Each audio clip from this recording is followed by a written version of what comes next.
네, 오늘은 부활로 살아내라, 부활로 살아내라라는 제목으로 함께 말씀을 나누고자 합니다. 여러분, 오늘은 우리가 다 아는 것처럼 예수님께서 우리의 죄를 위해 죽으시고 또 다시 사망 권세를 이기시고 부활하신 그것을 기념하는 부활주일입니다. 여러분, 그러나 이 부활주일과 관련해서 저희가 좀 반드시 두 가지를 기억했으면 하는데요. 그 중에 첫 번째는 성경은 다른 진리와 마찬가지로 이 부활에 대해 설명이 아니라 설득이 아니라 선포를 하고 있다는 것을 반드시 기억해야 한다는 것입니다. 그러니까 하나님께서는 이것을 우리에게 어떻게 해서든 설득하려는 목적이 아니라 세상을 향해 주님의 부활하심을 환히 드러내고 있다는 것이죠. 이것을 우리는 기억해야 된다는 것입니다. 여러분, 그래서 실제로 마태복음 28장 6절에 보면 그가 이렇게 얘기하세요. 그가 여기에 계시지 않고 그가 말씀을 하시던 대로 살아나셨느니라. 와서 그가 누우셨던 곳을 보라. 아니면 그 다음 절도 또 빨리 가서 그의 제자들에게 이르되 그가 죽은 자 가운데서 살아나셨고 너희보다 먼저 갈릴리로 가시나니 거기서 너희가 배우리라 하라. 또 오늘 9절 6절도 이렇게 얘기를 하죠. 청년이 이르되 놀라지 말라. 너희가 십자가에 못 박히신 나사렛 예수를 찾는구나. 그가 살아나셨고 여기 계시지 아니하리라. 지금 다 어떻게 표현하고 있습니까? 결코 주께서 어떻게 부활하셨는지를 설명하는 것이 아니라 그가 말씀하신 대로 살아나셨다. 그는 여기 계시지 않다. 이 부활 사건을 선포로 피리어드 마침표를 찍고 있는 것을 저희가 보게 된다는 것입니다. 여러분, 그런가 하면 또한 두 번째로는 그렇다면 하나님께서는 왜 이렇게 선포하고 계시는가, 그 이유를 알아야 한다는 거예요. 여러분, 우리도 누군가가 이 확신에 차서 선포할 때는 선포하는 이유가 있잖아요. 무언가 메시지가 있기 때문에 선포를 하고 있지 않습니까? 여러분, 따라서 만일 우리가 이 부활의 메시지 선포를 듣는다 할지라도 이 메시지를 정확히 이해하지 못한다면 이것은 어쩌면 굉장히 헛수고일 수 있는 것이죠. 아무것도 아닐 수 있는 것이죠. 따라서 이 부활의 의미를 우리는 놓쳐서는 안 된다. 이 선포의 메시지, 그 메시지를 말하고 있는 것입니다. 여러분, 그렇다면 이 부활이 우리에게 말하고자 하는 메시지는 무엇일까요? 이 선포의 의도는 무엇일까요? 오늘 이에 대해 두 가지를 함께 나누고자 하는데요. 그 첫 번째는 바로 부활의 증거가 너무나도 확실하기 때문이라는 것입니다. 주님이 이 선포하시는 이유는 이 부활의 증거가 너무나 분명하고 이 부활은 정말 일어난 사건이기 때문에 주님은 확신에 찬 이 선포를 하고 있다는 것이죠. 실제로 여러분, 그 당시 사람들에게는요, 이 부활은 의심할 수 없는 일이었어요. 그냥 모든 사람이 목격한 일이었기 때문인 것입니다. 설명조차 필요 없는 그 일이었기 때문에 이 선포는 너무나 당연했다는 것이죠. 여러분, 그래서 실제로 지금도 우리가 이 부활의 증거 있느냐 묻는다면 그것이 첫 번째 증거가요, 바로 내적인 증거인데 이 제자들의 변화의 모습을 통해 볼 수 있습니다. 여러분, 십자가를 지시기 이전의 제자의 모습과 이 이후의 제자의 모습을 기억하십니까? 십자가를 지시기 이전에는 제자들은 다 도망갔습니다. 심지어 1등 제자라고 했던 이 베드로도 주님을 3번 부인하고 눈앞에서 다 사라졌던 것을 기억하죠. 그러나 이 부활 사건 이후에 제자들은 어땠어요? 아니, 이들이 이전에 내가 보았던 제자들이 맞아라고 할 정도로 완전히 달라진 모습이죠. 게다가 여러분, 이들의 마지막을 떠올리면요, 다 순교였거든요. 우리가 한번 생각해 보세요. 우리가 진리를 위해서는 목숨을 겁니다. 목에 칼이 들어와도 그게 사실인 게 어떻대? 라고 진리를 위해서 목숨을 걸 수 있죠. 그러나 만약 이것이 거짓이라면, 여러분, 거짓을 가지고 목숨을 거는 사람이 있습니까? 그러나 제자들이 그 끝에 모든 이 죽음 앞에서도 그들이 다른 말을 하지 않았다는 것은 무엇을 반증하는 거예요? 그 부활의 사실이 진짜였다는 것이죠. 거짓이 아니라 한 명도 부인하지 않고 한 명도 달라지지 않았다는 것은 이 부활이 정말이었음을 반증하고 있는 것입니다. 여러분, 아니면 이 성경 오늘도 말하잖아요. 이 부활의 증인으로 누구를 가장 먼저 주님께서 누구에게 보이셨는가? 바로 여인이었다는 거예요. 여러분, 여러 번 말씀드렸지만 이 증인으로 여인이라고 하는 것은 제가 폄하하는 것이 아니라 그 당시 여인은 인원에 들지 않았다고요. 증인의 자격이 없었다고요. 따라서 이 성경이 무슨 우리를 개종의 목적을 갖는다면 여자의 증인을 세우는 건 손해라는 거예요. 써서는 안 된다는 것입니다. 그러나 성경의 첫 번째 주님의 부활을 목격한 사람으로 여인을 증거했다는 것은 이 부활은 정말이었다는 것이죠. 실제였음을 보여주고 있다는 것이죠. 아니면 여러분, 금요일에도 말씀드렸지만 예수님의 이 십자가 사건은 예수님을 지키는 두 명의 사람이 있었는데 로마 병정과 유대인 병정이 있었다는 것입니다. 이것이 뜻하는 것은요, 여러분, 만일 이 제자들이 이들의 말대로 이것이 음모처럼 예수님이 죽으신 이후에 시체를 숨긴 것이라면, 그러니까 제자들이 그 시체를 숨겼다고 이들이 주장하는 거거든요. 여러분, 만일 이것이 맞다면 가장 큰 책임을 물어야 되는 사람은 바로 이 로마 병정과 유대인 병정이었어요. 얼마나 책임을 져야 되는지 아십니까? 이것의 사건에 문제가 생기면 이들이 십자가에 달려야 할 정도로. 여러분, 그렇다면 한번 생각해 보세요. 이런 상황에서 이들은 예수님을 눈동자처럼 지키지 않았겠습니까? 그런데 이들을 놓쳤다는 것은 불가능한 것이죠. 주님의 부활을 나타내는 것입니다. 아니면 또한 마태복음 28장에도 보니까요, 종교 지도자들이 이 로마 병정들에게 와서 제자들이 와서 부활이 아니라 시신을 가져갔다고 이제 청탁하는 거죠. 돈을 주고 청탁하는 거예요. 그러니까 시체들을 제자들이 가져갔다고 말해라고 부탁하는 것이죠. 여러분, 이 상황도 정확합니다. 만일 부활이 아니었다면 그들이 왜 이 청탁을 합니까? 그리고 마지막으로 고린도전서 15장에 보면요, 너무나 분명한 그 이유를 말하는데, 이 부활을 본 사람들이 12제자 또 이 여인뿐만 아니라 작은 집 몇 명이 보았다고 기록하고 있는지 아십니까? 네, 500명이라고 말해요. 500명. 500명이 이 주님의 부활을 목격했다라고 성경은 기록하고 있습니다. 네. 여러분, 한번 생각해 보세요. 이 땅에 재판이 있잖아요. 우리 재판하는 저지 있잖아요. 재판도 만일 내가 어떤 사건 앞에서 수세가 굉장히 불리할 때, 나는 다 끝났구나. 근데 이 판세를 완전 역전시킬 수 있는 한 가지 방법이 있습니다. 그건요, 계속 묻잖아요. 그 사건에 그렇다면 증인이 있습니까? 증거가 있습니까? 그런데 이 판세를 바꿀 수 있는 증인이 몇 명이면 충분할까요? 이 세상에서 한 명이어도 돼요. 증인 출동요, 그러면 끝나는 거잖아요. 한 명이 제가 봤습니다 그러면 아주 불리한 상황에 있다가도 완전히 다른 상황이 될 수 있는 것이죠. 그런데 성경은 이 증인을 몇 명이라고 말했다고요? 500명이요. 500명이요. 여러분, 이것은 너무나 분명한 것입니다. 따라서 여러분, 이 성경은 부활에 대해서 결코 설득하거나 설명하지 않는 이유는 이 부활이 너무나 분명한 사실이었기 때문이라는 거예요.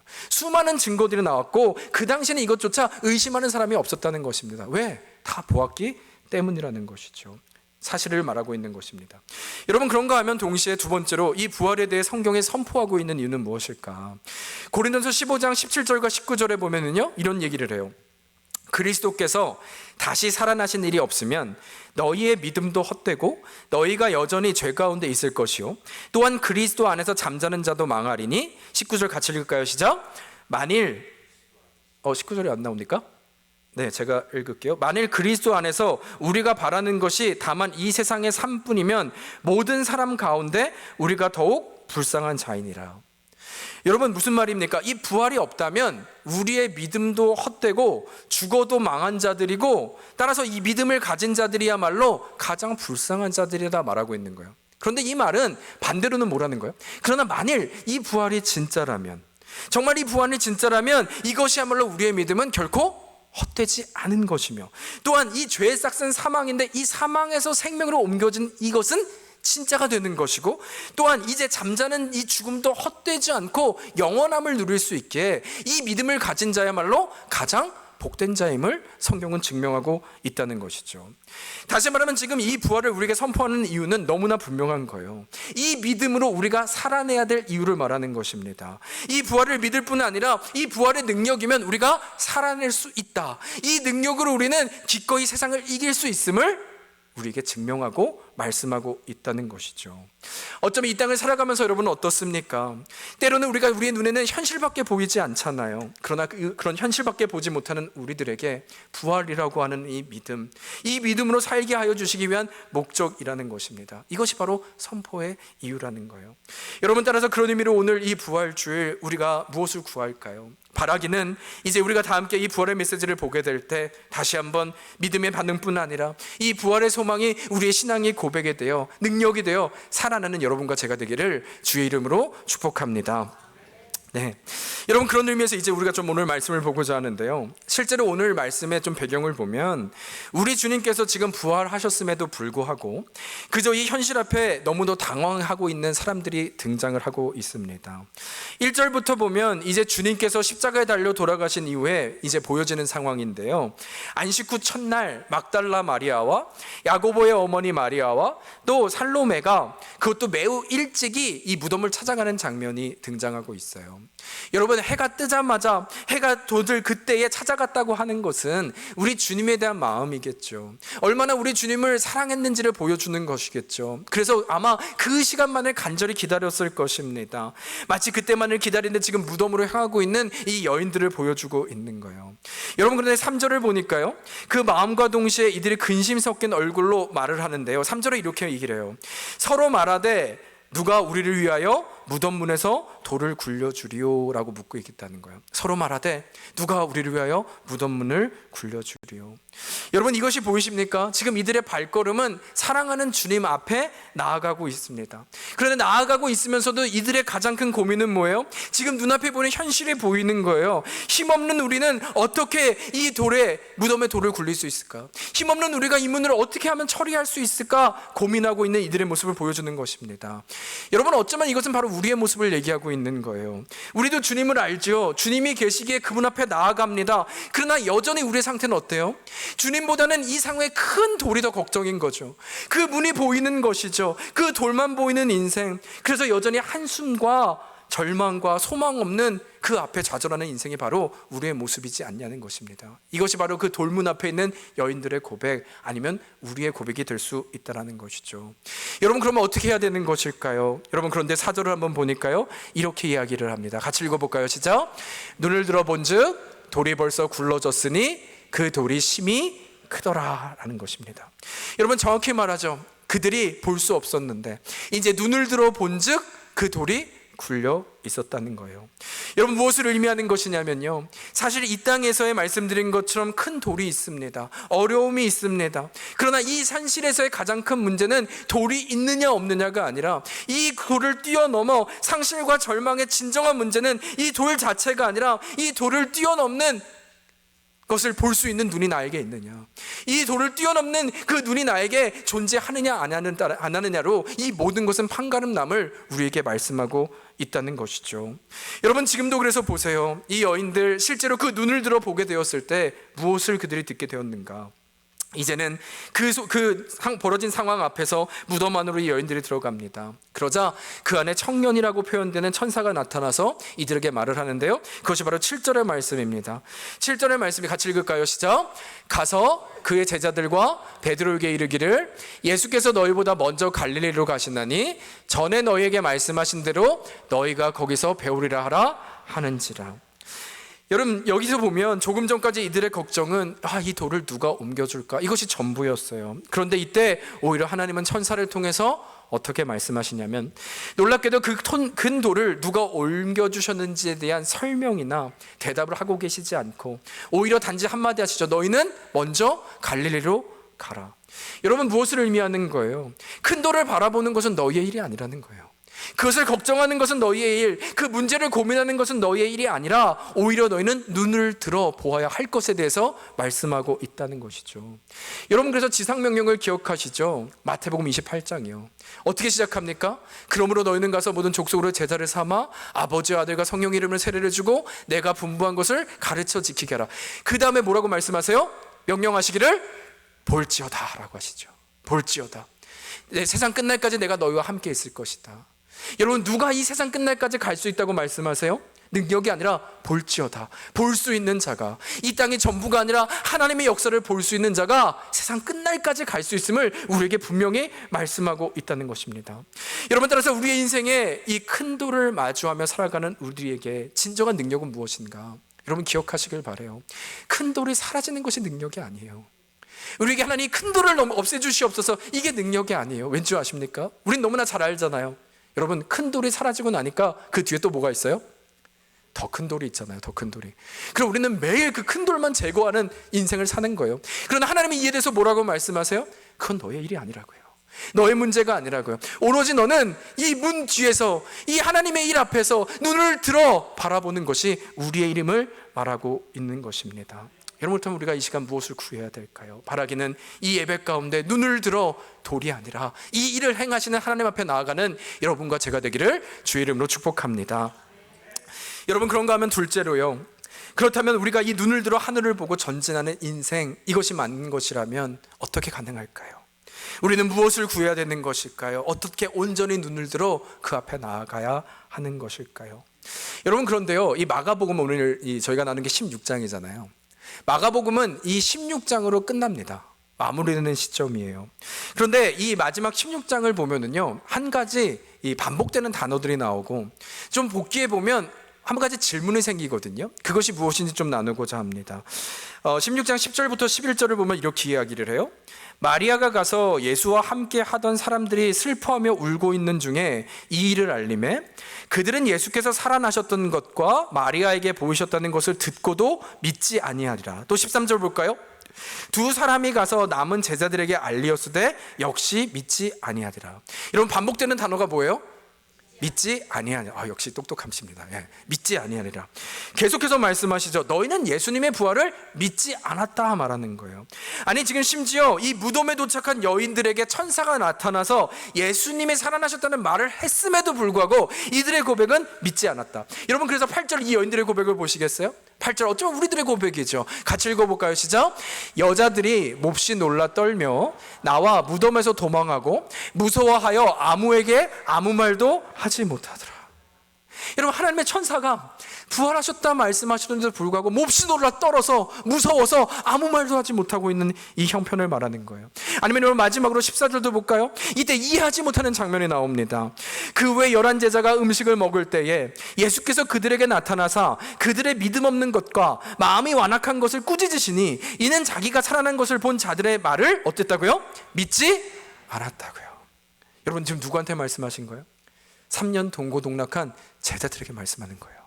근데도 그들은 지금 예수님이 눈앞에 드러났는데도 믿지 않았다 얘기하고 있는 것입니다. 여러분, 다시 말하면 이 마가복음에 제가 좀 한 가지 질문해야 된다는 것은 이 마가복음에서 계속 마지막에 반복되고 있는 것은 굉장히 역설적이죠. 그들은 믿지 않았다는 거예요. 여러분, 복음서의 끝이요, 이 정도면 주님이 부활하셨으면 그들이 믿게 되었더라, 잘 믿게 되었더라, 행복해졌더라, 회복하였더라, 이게 결말이 되지 않겠습니까? 그런데 지금 주님께서 반복해서 말씀하시는 단어는 딱 하지, 그들이 믿지 않았더라, 제자들도 믿지 않았더라. 여러분, 지금 이 고백을 하고 있다는 거예요. 여러분, 어떻게 느끼십니까? 만약에 정말 이 복음과 우리를 사랑하시는 주님이라면 최소한 회복은 아니어도 믿음 없음을 정죄하지는 마셔야 되는 거 아니에요?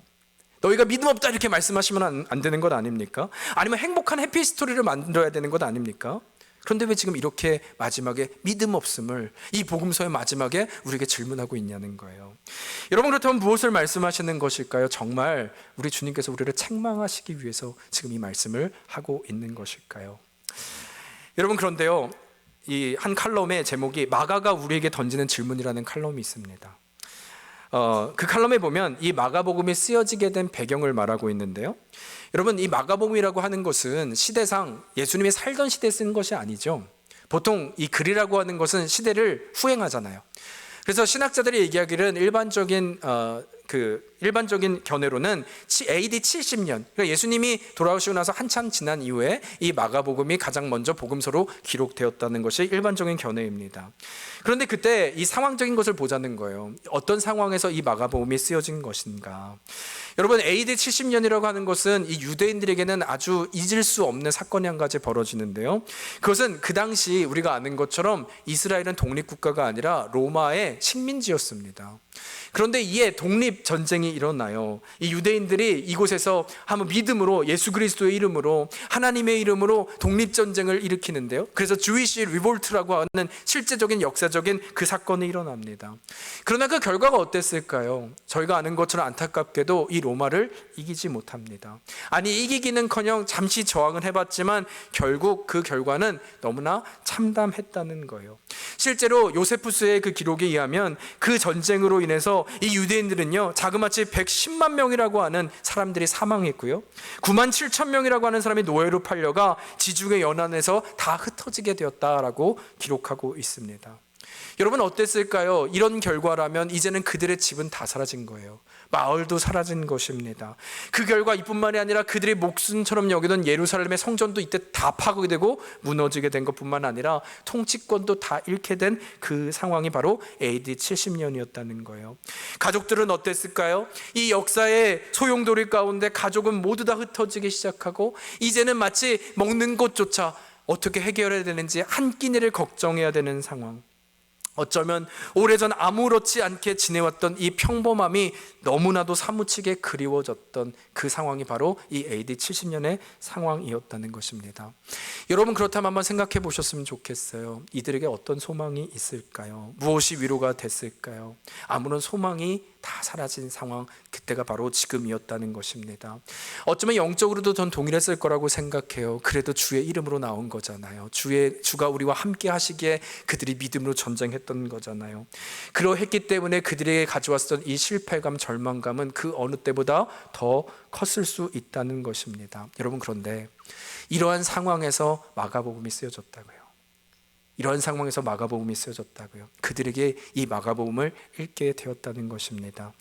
여러분 그래서 그 글에는 이렇게 말을 합니다. 하나님께서 마가에게 이 복음서를 기록하게 하신 목적은 그들이 처한 상황 속에서 우리를 위한 예수의 흔적을 기억하는 것이 필요했기 때문이다. 그 예수가 나를 위해 하신 일을 기억하게 하는 것만이 그럼에도 불구하고 성도로 살아가게 하는 힘이 될 수 있었기 때문이다 라고 이야기를 합니다. 저는 그 말에 동의해요. 여러분 말씀드린 대로 지금 이들의 모습, 어쩌면 예수님 앞에 다가가지만 이 큰 돌이 보이는 거잖아요. 그 여인들의 모습이요. 예수님의 부활을 얘기를 들었지만 여전히 두려워하는 그 제자들의 모습이잖아요. 주의 이름으로 내가 나아갔지만 큰 돌 앞에 무너지고 예수님의 부활 소식을 들었지만 그것이 정말 가능한 것인가? 라고 두려워 떨고 있는 이들의 모습, 마치 무덤 앞에서도 넋을 잃고 있는 그들의 모습이 바로 이 지금 성경에서 보이는 마가복음의 모습, 이 제자들의 모습일 수 있다는 것입니다. 특히 주의 이름으로 전쟁을 벌였지만 실패한 현실 앞에, 그렇다면 주님은 우리를 위해서 무엇을 하신 것입니까? 회의가 들지 않았을까요? 후회도 있지 않았을까요? 의심도 들지 않았을까요? 하나님이 정말 존재하신다면 우리를 이렇게 버리실 수 있는 것인가? 원망이나 수많은 질문도 있지 않았겠냐는 것입니다. 여러분 그런데 그때 이 마가복음 16장이 그들에게 들려진 거예요. 그리고 이 저희가 읽었던 구절을 저는 읽게 되었다고 생각을 합니다. 여러분 무엇을 말하는 것일까요? 저는 한 가지였다고 생각해요. 그들도 그랬다는 것입니다. 그들도 믿음이 없었다는 것입니다. 그들도 주님의 부활을 보았지만 믿지 못했다. 그래서 그들도 두려워했고 낙심했고 도망가고 싶어했다라고 말하고 있는 것입니다. 아니 심지어 3년간 동고동락했던 제자들도 다 주님을 믿지 못했다. 그들은 믿지 못했다라고 하는 이 반복되는 구절이 그들의 눈앞에 들어왔다는 거예요. 여러분 그렇다면 지금 이 믿지 못했다는 구절이 그들에게 책망으로 들렸을까요? 아니요, 저는 이 구절이야말로 그들에게 위로의 메시지가 되지 않았을까 싶었던 것입니다. 그들을 향한 위로예요. 그럴 수 있다는 거예요. 믿음은 그렇다는 거예요. 믿음으로 내가 할 수 있다 여겼지만, 내가 리볼트를 하고 주의 이름으로 나갔지만 또 실패할 수 있다라는 거예요. 왜냐하면 그들도 그랬기 때문이라는 것입니다. 그래서 우리는 넘어질 수 있는 그런 존재임을, 그들을 인생 가운데 믿음으로 살기에 너무나 버겁다는 것을 이 말씀을 통하여 위로받게 하는 주님의 목적은 아니었을까 하는 것입니다. 여러분 그렇다면 이것이 우리에게도 주는 메시지라고 저는 생각해요. 왜냐하면 성경은 그렇게 끝나고 있지 않기 때문이에요. 마가복음은 그들은 믿음이 없었다로 끝나고 있지 않기 때문입니다. 우리가 기억해야 될 믿음의 메시지는 그렇다면 무엇인가? 이 메시지는 바로 그 19절에 있다고 생각을 해요. 우리에게 은혜인 것은 이 19절에 있기 때문입니다. 여러분 함께 읽을까요? 시작! 주 예수께서 말씀을 마치신 후에 하늘로 올려시사 하나님 우편에 앉으시니라. 아멘, 아멘. 여러분 아멘이십니까? 죽음으로 끝난 게 아니라, 그 부활하신 주님은 죽음을 이기셔서 사셨을 뿐만 아니라 사신 이후에도 저 하늘에 올라가 성령님을 보내주시고 이제는 하늘에 올리시사 하나님 우편에 앉으시니라. 그가 온 땅을 다스리시고 그가 온 땅의 주인이심을 이 세상이 알도록 하신 그 마가복음, 그 AD 70년에 무너진 그들에게 하나님은 죽은 자의 하나님이 아니라 지금도 살아서 역사하시는 하나님을 보게 하는 목적을, 그들에게 그것이 전부임을 알게 하는 목적으로 이 메시지를 주고 있다는 것입니다. 다시 말하면 이 빈무덤 사건을 말하는 거예요. 이것은 죽은 예수가 아니라 사망 권세 이기시고 승리하신 예수님, 그뿐만 아니라 온 하늘을 다스리시고 온 천하를 다스리시고 지금도 살아서 우리 삶 가운데 개입하시는, 성경에 말한 대로 응하시는 그 하나님의 역사가 우리의 삶에 있음을 그들로 보게 하는 목적이 있다는 것입니다. 이것이 왜요? 그러면 일어날 수 있기 때문에. 그 하나님은 그렇게 끝난 것이 아니라 살아서 역사하시고 역사의 주인을 알게 될 때 다시 한번 일어날 수 있음을 우리가 보게 하시기 때문에, 여러분, 이것이 부활의 능력인 것이고 우리의 믿음의 선조들 그 부활 때문에 죽기를 두려워하지 않았다는 것입니다. 정말 그 부활의 하나님을 보았기 때문에 그들은 살아냈음을 말하고 있는 것입니다. 여러분, 그렇다면 이제 우리 차례인 거예요. 이 메시지를 AD 70년 그들에게 보여주셨다면 이제는 2000년이 지난 우리에게 보이신 이유와 목적은 무엇일까요? 여러분, 저는 동일하다고 생각합니다. 이 땅의 교회요, 수많은 사람들이 해피 이스터 얘기를 합니다. 그러나 여러분, 이것이 문화가 될 때가 있잖아요. 안타깝게도 어제 기사에 보니까요, 우리 대통령이 오늘을 트랜스젠더 날로 정했더라고요. 여러분, 세상이 이런 세상입니다. 그 말은 여러분 어떻게 그럴 수 있어 말하는 것이 아니라 믿음을 지키기 어려운 세상이 된다라는 거예요. 앞으로 점점 더 그럴 것입니다. 여러분, 교회를 떠날 거예요. 수많은 사람들이 신앙을 버릴 거예요. 이건 너무나 분명한 이야기입니다. 여러분, 그렇다면 교회는 어떻게 되는 것일까요? 교회는 정말 능력이 있는 것일까요? 예수 그리스도 몸과 머리라고 믿는 것인데 교회는 왜 그렇다면 지금 이렇게 뿌리채 뽑혀나가고 있는 것일까요? 어쩌면 이 답은 바로 이 19절, 예수님의 죽으심과 부활하심, 예수님의 부활하심은 머리로는 알겠는데 우리의 신앙 고백은 없기 때문은 아닌가 하는 것입니다. 하나님이 그 행하신 것 내가 말씀을 통해서는 많이 들었는데 살아계신 하나님의 아들과 그분을 믿는 믿음과 당신이 하나님이시라는 이 신앙의 고백으로 살아가는 이들이 더 이상 보이지 않을 때 교회는 무너질 수 있다는 것입니다. 그래서 우리가 하는 것 그저 큰 돌이 보이면 하나님이 돌을 없애주시옵소서, 또 돌입니까? 왜 내 인생은 이런 것입니까? 라는 수많은 질문으로 주님을 떠나가는 일들, 주님의 힘이 보이지 않아서 더 큰 힘을 붙들고자 하는 우리의 어리석음들, 이것이 전부로 이제는 하나님의 교회가 점점 약해질 수 있지 않냐는 거예요. 원망하는 인생이죠. 여러분, 그런 의미에서 저는 말씀을 마치면서 우리에게 두 가지 인생이 있지 않을까라는 생각을 해요. 첫 번째 인생은 무엇이냐? 우리가 주님 앞에 나아가지만 여전히 돌아가신 예수님만을 묵상하며 그 죽으신 주님 앞에 울고 있는 인생입니다. 날려서 행하신 주님, 끝난 것이죠. 소망이 없는 것이죠. 그러나 두 번째 인생은 무엇이냐? 죽음을 이기시고 부활하신 예수를 붙드는 인생인 줄 믿습니다. 여러분, 이 부활하신 예수님을 믿는 것은 뭐라고요? 죽으신 하나님이 아니라 산자의 하나님을 믿는 것입니다. 때로는 절망이 있을 수 있다는 거예요. 때로는 큰 돌이 내 안에 있어서 누가 옮겨줄까 이럴 수 있다는 거예요. 그러나 그때 우리가 바라봐야 하는 것은 이 부활하신 예수 그리스도, 그 무덤은 아무도 계시지 않고 그 무덤은 비어있지만 살아계신 예수 그리스도는 나와 함께 하신다. 내가 때로는 좌절할 수 있고 바닥을 채는 시간이 있을지라도 신앙 고백은 무엇입니까? 여러분, 주의 말씀은 풀은 마르고 꽃은 시드나 무엇이요? 주의 말씀은 영원한다고 하신 것을 믿는 것. 그 하나님의 말씀에 살아계셔서 말씀하신 대로 이 땅에 오셨고 말씀하신 대로 승천하셨고 말씀하신 대로 우리와 함께 하신 것을 믿기에 그분은 우리 가운데 인생의 풍랑이 있다 할지라도 그 풍랑을 이기시고 우리를 찾아오신 분이 될 뿐만 아니라 그분의 한마디로 잔잔하라 하면 풍랑은 잔잔해지는 역사를 이 땅 가운데도 우리를 경험하게 하시는 하나님의 능력인 줄 믿습니다. 여러분, 그래서 부활의 능력은 무엇이냐? 우리 주님께서 요한복음 16장 33절에 정확히 말씀하세요. 내가 세상을 이기었노라. 내가 세상을 이기었노라. 믿으십니까? 여러분, 이것을 믿는 게 믿음이에요. 이것을 믿는다면 오늘 믿음으로 살아가는 우리는 어떻습니까? 절망이 아니라 일어설 수 있는 거예요. 왜? 내 믿음이 아니라 그분이 이루어 가시기에, 그분이 살아나셨기에, 그분은 빈무덤, 우리가 찾는 건 빈무덤이 아니라 살아계신 주님이기 때문에 그분이 내 안에 계실 때 우리도 세상을 이긴다. 이것이 부활의 신앙입니다. 여러분, 바라기는 이 부활 예배 무엇을 기대하셨습니까? 부활 저를 기념하는 것이 아니라, 부활하신 예수님을 기억하는 것이 아니라 그 주님이 나와 함께 계시기에 부활을 살아내는 것이 바로 우리의 자리인 줄 믿습니다. 주께서 세상을 이기셨습니다. 그분이 우리와 함께 하십니다. 그러하게 우리도 믿음으로 이겨냅니다. 이 신앙의 고백이 여러분과 저에게 전부가 되기를 주의 이름으로 축복합니다. 이제 우리가 같이 한번 기도할까요?